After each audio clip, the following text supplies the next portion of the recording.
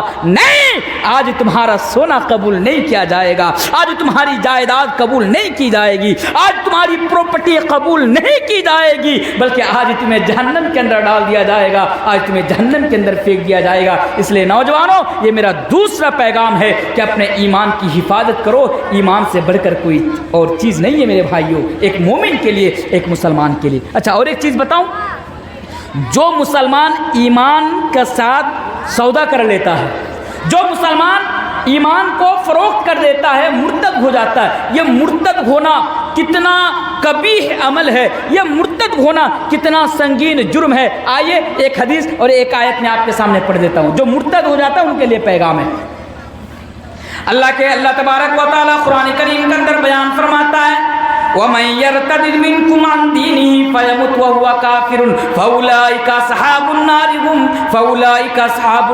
اللہ تبارک و تعالیٰ فرماتا ہے وَمَن يَرْتَدِدْ مِنْكُمْ عَنْ دِينِهِ فَيَمُتْ وَهُوَ كَافِرٌ فَأُولَٰئِكَ حَبِطَتْ أَعْمَالُهُمْ فِي الدُّنْيَا وَالْآخِرَةِ وَأُولَٰئِكَ أَصْحَابُ النَّارِ هُمْ فِيهَا خَالِدُونَ۔ اے مسلمان نوجوانوں سنو، نیتاؤں کے چکر میں پڑ کر اپنا ایمان کو فروخت کرنے والے نوجوانوں ذرا سنو، اللہ فرماتا ہے کہ جو اپنا ایمان کو فروخت کر دے گا، جو اپنا ایمان کو بیچ دے گا، اس کے سارے اعمال دنیا کے اندر برباد کر دیا جائے گا، دنیا کے اندر تباہ کر دیا جائے گا اور اسے جہنم کے اندر ڈال دیا جائے گا، اور صرف وہ صرف جہنم کے اندر نہیں جائے گا بلکہ وہ اولئک اصحاب النار هم فیہا خالدون، وہ ہمیشہ جہنم کے اندر رہے گا۔ اس لیے نوجوانوں یہ میرا دوسرا پیغام ہے کہ اپنے ایمان کے ساتھ کبھی سودا مت کرنا۔ ہاں میں تمہیں یہ بھی پیغام رات کے 1 بجے مولوی تنویر دے کر جا رہا ہے کہ آج ان لوگوں کا یہ مشن ہے، ان لوگوں کا ٹارگٹ تم ہو، وہ تم کو اپنا ایمان سے دور کرنا چاہتا ہے، وہ تم کو شریعت سے دور کرنا چاہتا ہے۔ یہ مشن پہ ان لوگوں نے برسوں سے کام شروع کر دیا ہے، اور یہی وجہ ہے کہ آج بہت سارے مسلمان ان لوگوں کے جال میں پھنس کر آج ایمان کے ساتھ سودا کر لیتا ہے۔ مسلمانوں یاد رکھو، چاہے حالات کچھ بھی تیار کر دی جائے، چاہے پرستھتی کچھ بھی ہو، لیکن مسلمانوں جب تک دنیا کے اندر زندہ رہنا، ایمان کے اوپر زندہ رہنا، جب تک زندہ رہنا، شریعت کے اوپر ثابت قدم رہنا، اگر تو رہ گیا تو انشاءاللہ تو اس دنیا میں بھی کامیاب ہو جائے گا اور تو آخرت میں بھی کامیاب ہو جائے گا۔ اور یہ بھی یاد رکھ، اگر تو نے حالات کا مقابلہ نہ کر سکا، سچویشن کا مقابلہ نہ کر سکا اور پھر مرتد ہو گیا، تو پھر تمہارا انجام بڑا بھیانک ہوگا، تمہارا انجام بڑا خطرناک ہوگا، بڑا بھیانک انجام ہوگا۔ ایک حدیث سناؤں، شاید کہ اس سے پہلے آپ لوگ یہ حدیث نہیں سنے ہوں گے، سنے بھی ہوں گے بہت سارے لوگ نہیں سنے ہوں گے۔ نبی کے زمانے میں یہ کتنا خطرناک جرم ہے، اسلام کو چھوڑ کر کسی اور دھرم کے اندر چلا جانا، ایمان کے ساتھ سودا بازی کر لینا۔ صحیح بخاری کی حدیث ہے، اللہ کے نبی کے